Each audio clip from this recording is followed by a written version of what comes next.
5,600억 규모의 자산을 운용하고 있는 예장통합총회연금재단이 또다시 특별감사 요구를 받고 있습니다.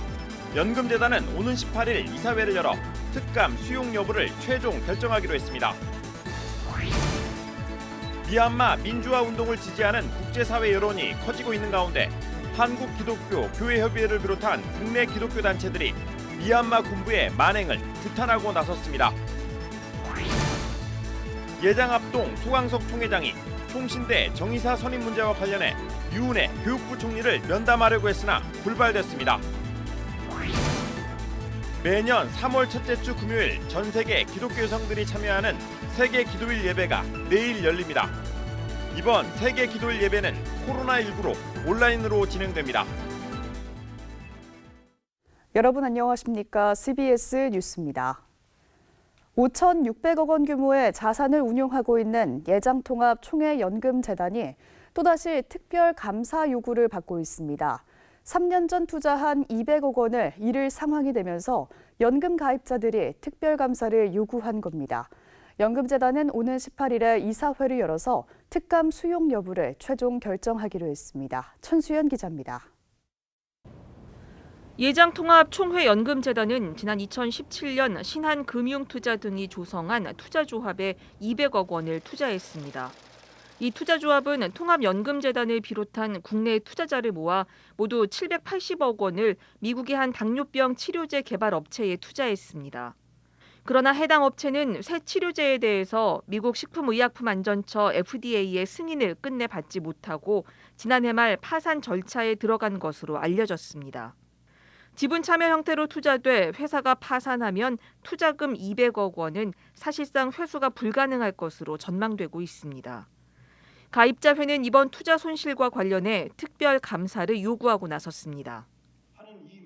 특히 당시 연금 규모가 3,700억 원이었던 것을 고려하면 200억 원을 한 곳에 투자한 건 과도했다며 투자 배경에 의구심을 나타내기도 했습니다. 3년 동안 FDA 승인이 계속 거부됐을 때 뭘 했느냐는 거죠. 과정에. 그리고 그 부분이 이제 의문이 있는 것이고, 이걸 누가 소개했느냐, 누가 끌고 왔느냐, 어떤 기준에 의해서 이런 투자를 하게 됐느냐.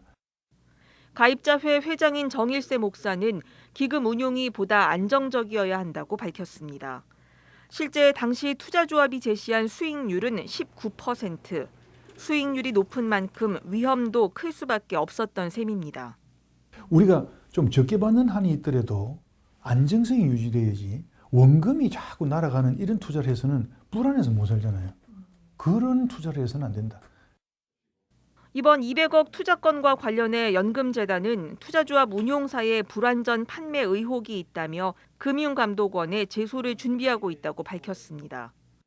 여기에 대해서는 우리가 법적으로 분명히 저쪽에 잘못한 부분들이 있기 때문에 그 부분을 가지고 금감원 제소를 통하고 또 거기서 안 되면은 법정 소송을 끝까지 해서라도 일단 최대한으로 우리가 그 손실액을 찾아오겠다. 또 가입자회의 특감 요구는 수용할 의사가 있다면서 오는 18일 이사회에서 수용 여부를 결정할 것으로 알려졌습니다. 그러나 올 초 자체 조사에서는 투자 결정 당시의 절차적 위법은 없었던 것으로 확인했다고 전했습니다. 연금재단은 지난해에도 1,100억 원 규모의 대형 부동산 매입 매각과 관련해 특감을 받았고 당시 이사장 등이 총회 재판에 회부된 상태입니다. 신뢰를 회복하기도 전에 또다시 악재가 터지면서 연금재단에 대한 불신은 쉽게 가라앉기 어려워 보입니다. CBS 뉴스 천수연입니다. 미얀마 민주화를 요구하는 시위대를 향한 군경의 무차별 총격으로 수십 명이 숨지는 최악의 유혈 사태가 벌어지고 있습니다. 미얀마 민주화 운동을 지지하는 국제사회 여론이 커지고 있는 가운데 한국기독교교회협의회를 비롯한 국내 기독교 단체들이 미얀마 군부의 만행을 규탄하고 나섰습니다. 최경배 기자가 보도합니다. 미얀마 군경이 민주화 시위대를 무력 진압해 최악의 유혈 사태가 벌어지는 가운데 기독교계 단체들이 미얀마 군부의 만행을 규탄하고 나섰습니다.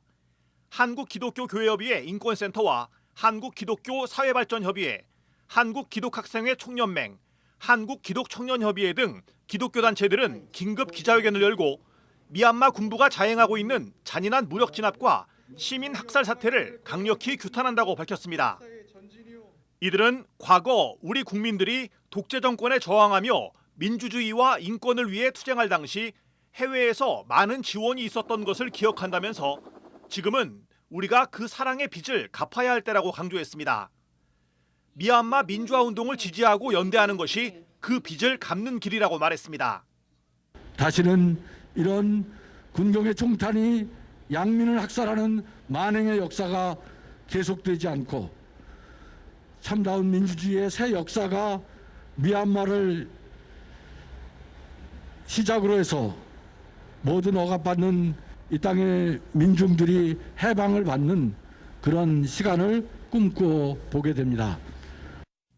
기독교 단체들은 군부의 잔인하고 폭력적인 진압에도 불구하고 민주사회를 향한 발걸음을 멈추지 않는 미얀마의 모든 시민들과 함께 미얀마 민주주의와 인권 회복을 위해 적극 연대하겠다고 밝혔습니다. 그러면서 미얀마 군부는 쿠데타를 중단하고 민간 정부로 즉각 정권을 이양하라고 요구했습니다. 또 시민들에 대한 무력 진압을 중단하고 구금자를 즉각 석방하라고 촉구했습니다. 기자회견을 마친 이들은 미얀마 민주주의와 인권 회복을 위한 긴급 모교 기도회를 열고 미얀마를 위해 기도했습니다.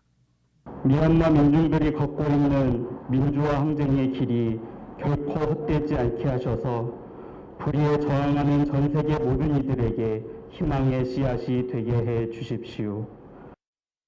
기독교 단체들은 미얀마 사태가 진정될 때까지 연대 행동을 이어갈 계획이며 미얀마 민주화를 지지하는 시민사회단체들과도 적극 연대하겠다고 밝혔습니다.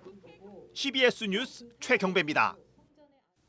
예장합동 소강석 총회장이 오늘 총신대 정의사 선임 문제와 관련해 유은혜 교육부총리를 면담하려 했으나 불발됐습니다. 소강석 총회장은 지난 2일 총회 실행위원회에서 교육부가 타교단 여성이사들을 총신대 정의사로 선임한 것과 관련해 교육부총리를 만나 항의하겠다고 밝힌 바 있습니다. 소강석 총회장은 자신의 SNS에서 총회 실행위원회 현장에서 실행위원들을 달래기 위해 자신도 모르게 교육부총리 면담 계획을 얘기해버렸다면서 이것이 언론에 나와 부총리 측에서 면담이 곤란하게 됐다고 통보했다고 말했습니다. 매년 3월 첫째 주 금요일에 전 세계 기독교 여성들이 참여하는 세계 기도일 예배가 코로나19로 온라인 예배로 진행됩니다. 한국교회 여성연합회는 내일 열리는 세계 기도일 예배는 코로나19의 확산에 따라 지역별 연합 예배로 모이기 어렵게 됐다면서 온라인 예배 영상을 제작해 공개했습니다. 올해 세계 기도일 예배는 견고한 토대 위에 세우라를 주제로 남태평양의 작은 섬나라 바누아투 여성들이 작성한 예배문으로 드려집니다.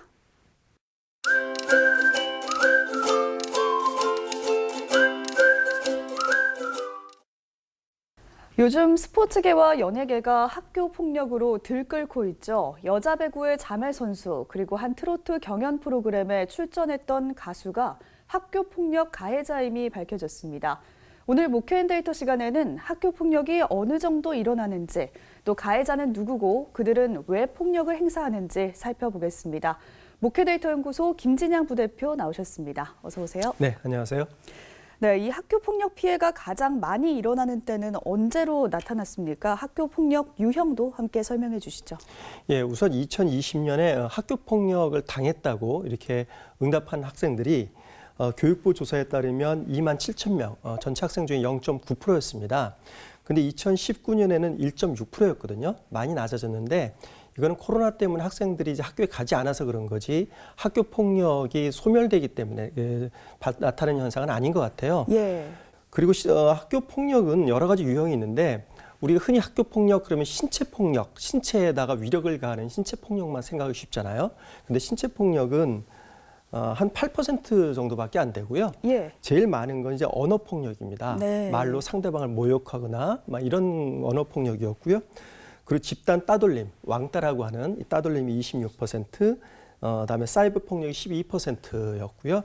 근데 요즘에 이제 그 집단 따돌림과 사이버 폭력이 점점 늘어나는 그런 추세를 보이고 있습니다. 예, 이런 유형의 폭력을 가하는 가해자는 주로 누구로 나타났습니까? 예, 같은 학교 학생, 같은 반 학생이 주 가해자인 것으로 그렇게 조사됐습니다. 예. 51% 피해를 입었다고 하는 학생들의 51%가 같은 반 학생을 통해서 학교 폭력을 당했다 이렇게 이야기를 하고 있고요. 같은 학교의 같은 학년인데 다른 반인 친구다 하는 비율이 26%였습니다. 그러니까 학교 폭력은 선배에 의해서 주로 일어나는 것보다는 같은 또래 친구들에 의해서 일어나는 것이 가장 많다 이렇게 볼 수 있습니다. 예, 이런 폭력을 당했을 때 좀 알리는 게 참 중요한데요. 신고 비율은 어느 정도나 됐습니까? 예, 학교 폭력을 당했을 때 주위에 알리거나 신고하는 비율은 82%였고요. 18%는 신고를 하지 않았습니다. 예. 신고하지는 않은 이유가 뭐냐 이렇게 조사를 해봤더니 별일이 아니라고 생각해서가 29%였어요. 예. 그만큼 이제 학교 폭력이 아이들 사이에서는 좀 만연돼 있거나 혹은 이를 좀 키우기 싫다 이런 마음을 가지고 있기 때문에 그런 것 같고요. 더 중요한 거는 스스로 해결하고 이게 24%, 이야기해도 소용이 없을 것 같아서 19%, 선생님이나 부모님이 야단이 치거나 걱정하는 것 때문에 이게 11%였어요. 이 이야기들은 뭐냐면 주변에 이야기를 해도 별 도움을 받지 못할 거기 때문에 굳이 이야기할 필요가 없다 이렇게 생각하는 거거든요. 이런 이유가 신고를 하지 못하게 만드는 가장 큰 이유인 것 같습니다. 예, 이번에는 가해자의 입장을 좀 살펴보겠습니다. 대체 이런 학교 폭력을 가하는 이유가 어떤 거였습니까? 예, 폭력을 가하는 이유를 보면 좀 어처구니 없는 경우들이 좀 많이 나타나고 있습니다. 뭐냐면 학교 폭력을 가하는 이유 중에 가장 많이 응답된 것이요. 장난이나 특별한 이유 없이라는 이유였어요. 이유가 없었다. 네, 28% 그렇게 응답하고 있거든요. 뿐만 아니라 상대방 행동이 그냥 마음에 안 들어서 13%였고요. 다른 친구가 하니까 10%, 화풀이 또는 스트레스 때문에라고 응답한 비율도 8%나 나타나요. 심지어 강해 보이려고 이렇게 가해를 했다 이런 비율도 5%나 나타나서 학교 폭력이 굉장히 사소하지만 좀 어처구니 없는 그런 이유로 인해서 많이 발생되고 있다는 것으로 드러났습니다. 예, 이렇게 학교 폭력은 피해를 당한 사람에게는 정말 평생 동안 잊을 수 없는 상처로 남게 되는데요. 신앙인의 시각에서 폭력을 어떻게 바라보면 좋을까요? 네, 이번 조사 결과에서 봤을 때 주목할 거는 학생들에게 이 학교 폭력은 어린 시절의 일탈이나 어떤 장난 이 수준이 아니라 이거는 범죄이거나 피해자에게 큰 상처를 남긴다는 사실을 가르쳐야 된다는 것을 이번 조사 결과를 통해서 저희가 얻을 수 있습니다. 이런 폭력이 왜 문제가 되는지 그리고 어떤 게 폭력인지 이런 부분을 초등학교 때부터 잘 교육을 시켜야 될 것 같아요. 특히 교회에서는 예수님이 이 땅에 평화를 주려고 오셨기 때문에 예수님의 제자로서 좀 더 폭력을 멀리하고 평화를 이 땅에 적극적으로 구현하는 그런 학생들로 자랄 수 있도록 교회가 지도할 필요성이 있다고 봅니다. 예, 오늘 말씀 여기까지 듣겠습니다. 목회인데이터 오늘은 피해자의 삶에 깊은 상처를 남기는 학교 폭력에 대해서 알아봤습니다. 목회데이터 연구소 김진양 부대표 함께했습니다. 고맙습니다. 네, 감사합니다.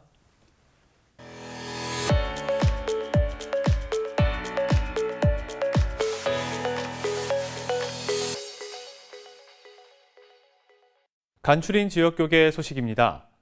춘천 기독교연합회가 3.1절을 맞아 연합예배를 열고 3.1운동 정신계승과 한국교회 회복 등을 주제로 기도했습니다. 세종시에 있는 부강성결교회는 교회 창립 100주년을 기념해 부흥회를 열었습니다.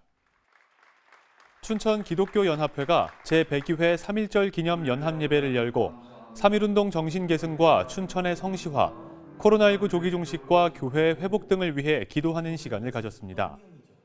연합예배에서 기독교 대한성결교회 총회장 한기채 목사는 설교를 통해 3.1운동 당시 민족대표 33인 가운데 16명이 기독교 지도자였다며 크리스천들이 3.1운동에 공헌을 했던 것처럼 오늘날에도 사회적 책임을 감당하며 빛과 소금의 역할을 해야 한다고 강조했습니다. 세종시 북악면에 위치한 부강성결교회는 교회 창립 100주년을 맞아 기념 부흥회를 열었습니다. 부흥회에서 터치바이블 선교회 대표인 김진산 목사는 하나님을 믿고 성경적인 삶을 사는 성도들이 되길 축복했습니다. 부강성결교회 송영규 담임 목사는 하나님의 은혜로 축복의 날을 맞았다며 앞으로도 이웃을 섬기고 하나님의 사랑을 전하는 교회가 되겠다고 말했습니다. 1921년 창립된 부강성결교회는 충청북도에서 가장 먼저 설립된 성결교회로 해마다 은퇴 여교역자 위로회와 복지기관 후원, 선교사 파송 등 다양한 선교 사역으로 지역을 섬기고 있습니다. 올해 창립 25주년을 맞은 교회 갱신협의회가 제1기 목회 멘토링 컨퍼런스를 진행합니다. 이번 목회 컨퍼런스는 오는 16일부터 전국 8개 권역별로 진행됩니다. 양주시 기독교연합회가 3일 저녁 양주시 삼성교회에서 3.1절 기념 연합 예배를 드렸습니다. 할렐루야 교회 김승욱 목사는 설교를 통해 공교회를 중심으로 연합과 결속을 다져야 한다고 말했습니다.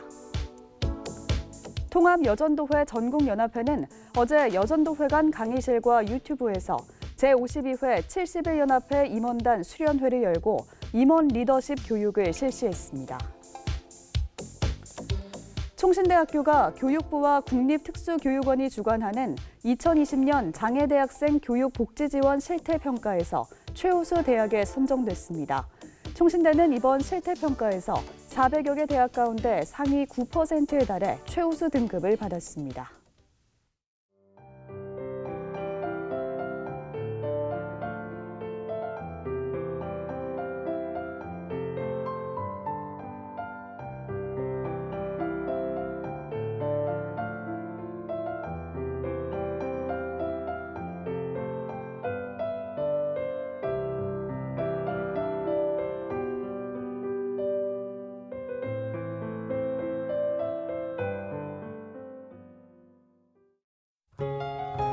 내일은 일부 지역의 아침 기온이 영하로 떨어지겠지만 낮부턴 포근하겠습니다. 내일 아침 최저 기온은 영하 2도에서 영상 9도, 낮 최고 기온은 12도에서 19도로 일교차가 매우 크겠습니다. 이상으로 뉴스를 마칩니다. 함께해 주신 여러분 고맙습니다.